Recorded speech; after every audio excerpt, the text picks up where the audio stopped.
Fresh from the showcase here at SwissWatchExpo. This morning we're talking about the incredible Omega Calibre 9000 series, the 9300 and 9301, the 9900. And if you are looking for a video helping you decide between all the different Speedmasters available, that's the last video where we talked about reduced and we talked about the Moonwatch and the different options that are available from the racing series. That's not this video. If you're looking for that one, find the other video. This one's just about this incredible movement. So the Omega started out with their 8500 caliber, which some people argued wasn't really in-house, was the first coaxial that they used on the Speedmaster and Seamaster watches. The reason they argued that it wasn't really in-house was that Omega is owned by the Swatch Group, and so is the ETA movement company. And even though Omega developed the movement and the parts were sourced through Omega's own internal system, there was some of the assembly was done in the same building with ETA, and so there was a thought that ETA made the movement. So a lot of real purists on this question of an in-house movement kind of thought less of the 8500 because of that. So Omega understood the complaint. They built a separate system right next to the rest of the Swatch Group factories, the ETA movement, but it's completely their own space, and it's a Omega designated factory. So this movement, the 9300 series, 9000 series, was completely developed and manufactured completely in-house. So it's got a lot of credibility, but not only that, when it came out in 2011, it really kind of killed everything else for me. And I'm a big fan of this movement. For me, it really incorporates everything that watch technology has so far, all in one movement. So it is a big movement, by the way. I want to show you a comparison. This is a 40 millimeter Rolex Submariner, which you're probably very familiar with the size of. This, for example, is what you see in a Speedmaster at 44¼ millimeter. It's only 4¼ millimeters bigger. I mean, it is almost half a centimeter, but you can see it's a substantially bigger watch than the Submariner. And then if you get into the watches that they made for the Seamaster that use the same movement, you can see they're really quite a bit bigger than a Submariner. They're really the same dimension as a Sea Dweller, both in diameter and in thickness. So it's a big watch, but yeah, I don't have very big wrists, but you can see I'm wearing it here today. This is the Speedmaster in steel and rose gold. And even though I have smaller than average wrists, I think the size looks great. And so the 44¼ millimeter, really, it's a great size. Don't be swayed from that.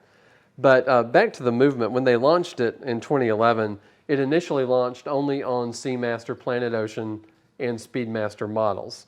And the things that were just made it phenomenal, that for me, like I said, it packs everything into one movement that watch technology has. It's a coaxial escapement, which essentially removes the friction from the timekeeping portion of the watch. It extends the service intervals to about double. I know you've always heard you should service your watches about every 4 or 5 years. These are really like 8 to 10 years because that friction's just not there. The second thing is that they're really resistant to the problems that people sometimes have with mechanical watches. The most frequent problems that you see with a mechanical watch is either it becomes magnetized or it's dropped and there's some impact damage. The great news about this movement is that because it uses the silicone balance spring, and you'll see it marked on the back of the watch, SI14, that balance spring is essentially impervious to magnetic fields. It's actually resistant up to 15,000 Gauss. That's 1.5 Tesla of magnetic field. It's 50% more than the famous Rolex Milgauss, and yet not even something that they really tout real highly about this watch, but 15,000 Gauss resistance. It's also much more resistant to impact damage. You never mean to drop your watch.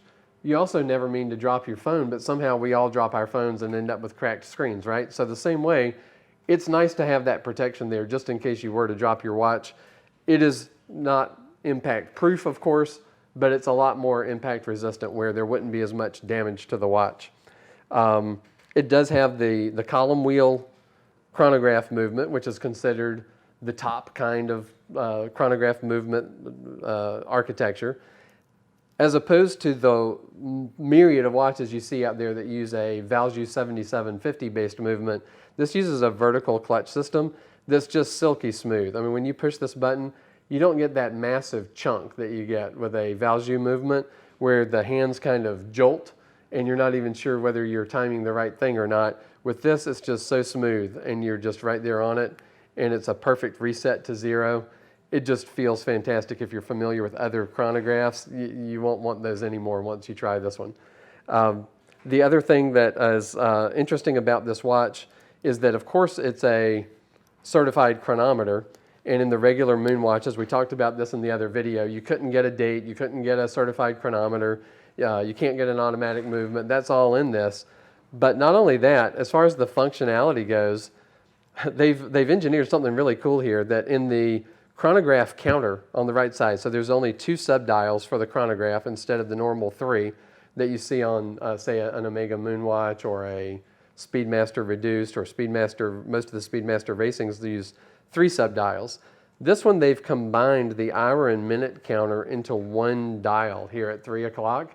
And the interesting benefit there is that if you were to start the chronograph at midnight, and then you would have a second time zone reading there because it looks just like a clock. It's hour and minute hands, just like you're used to seeing.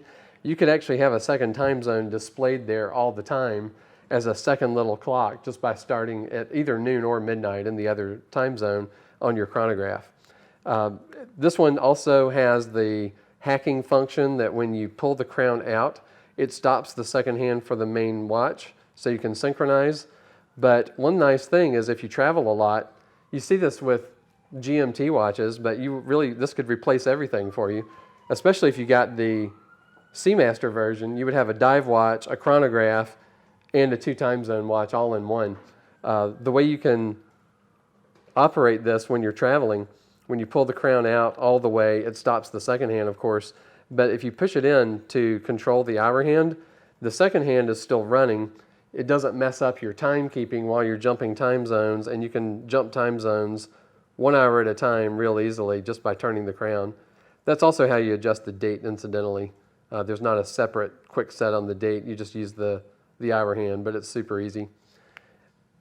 With it pushed all the way, with the crown pushed all the way in, of course, you're going to use that just to wind it manually if you haven't worn it for a while and it has stopped. It does have a 60-hour power reserve because it has the 2 barrels. Now, a barrel is the part of the watch where the mainspring is, and most watches only have 1 mainspring. So this is a really cool one. We just got in with the distressed brown leather strap. I pulled this one out so that I could take the strap off real quick and show you this movement. One of the nice things that Omega did with this movement was they clearly labeled everything. So you can see it's all rhodium plated, it's gorgeous. The Côte de Genève, the Waves of Geneva engraving on this, it's called in arabesque, so it's actually in a curved sort of fashion. It's a beautiful movement, but they've labeled everything for you. It shows you, if you're not a watchmaker, but you're still interested in the mechanics of these things, I think most of us are, that are fascinated with mechanical watches. It has it clearly labeled, barrel 1, barrel 2. It tells you that all the adjustments. It shows you where the column wheel mechanism is. And again, it has the various seals here. Now, on a lot of these, when you see where it has gone from the 9300 to the 9900 movement, it adds to the dial, instead of just chronometer, it says master chronometer. And what that means is the chronometers go to the COSC, which is the division of the Swiss government that tests watches. They're tested for 5 days and nights at 3 different temperatures and 5 different positions, and they're accurate to within -4 to +6 seconds a day. Great. But to relate it more to what happens in real life to these watches, this one has the 99 series movement, 9900, and this one was sent to another, after it already went to COSC to become a chronometer, then it went to METAS, M-E-T-A-S. It's another division of the Swiss government that does all sorts of testing for scientific instruments, all sorts of things they really, really want to tout their accuracy of products that are made in Switzerland, and they test all sorts of things. But when this watch was cased up, it was already a chronometer, it went to METAS, and it received 8 more tests. And these tests are things that are more like real life on the wrist of a watch on the wrist. They tested it for power reserve to see how long the power reserve was. They tested it for accuracy at low power reserve. They run it down to about 30% and then test the accuracy of the chronograph and the timekeeping at 30% power reserve. They test it for magnetic resistance. They even try to magnetize it and demagnetize it and see what the result is. So it really is a real life test. They do in different positions. They do some impact. They do some underwater. You can actually read on the Omega website what the 8 tests are. And one of the really neat things is when you have one of these watches and you have the MEDAS certificate, you can look up online with your MEDAS certificate number what the actual results of your tests were when this watch went to the MEDAS part of the Swiss government. So we've covered that on the functions on the watch. Of course, the one function we didn't cover was the tachymetric scale, where you can test units per hour. The formula for speed, of course, is rate, distance, and time. If you know the distance, say a 1 mile marker of something, and so you know the distance, the watch will give you the time, but it will also just calculate for you right here on the bezel the average units per hour. So for example, if you're tracking a car that does a 1 mile and it takes it 30 seconds, you'll be able to see the average speed was a 120 miles per hour. So it's units per hour. You can use it in kilometers and miles. You could do widgets per hour in your factory. You could do number of watches shipped per hour here at SwissWatchExpo. All sorts of things that you could do with that. But the bezels on these are ceramic, and they use the Omega liquid metal technology. And you can see, like on this one, the way the numbers look in the ceramic bezel. The ceramic is very shiny, and it's just a great look. It won't fade out. It doesn't scratch. It won't change over time. So it's just beautiful. And on these watches, you'll see the applied markers on the dial are 18 karat white gold filled with superluminova that glows green. So when they catch the light in the sun, it's just really beautiful. So that's why, for me, this is the killer watch that kills everything else. It has incorporated all the various things that have been invented for mechanical watches. It overcomes some of the problems that people sometimes have with it. It has all the functions. It has the exhibition case back, so I can see the beautifully decorated movement. Every technology that we've got at this point, all in one watch that really is substantially larger and, to me, a better size than what people think of as the cornerstone watch for any watch collection, the Submariner.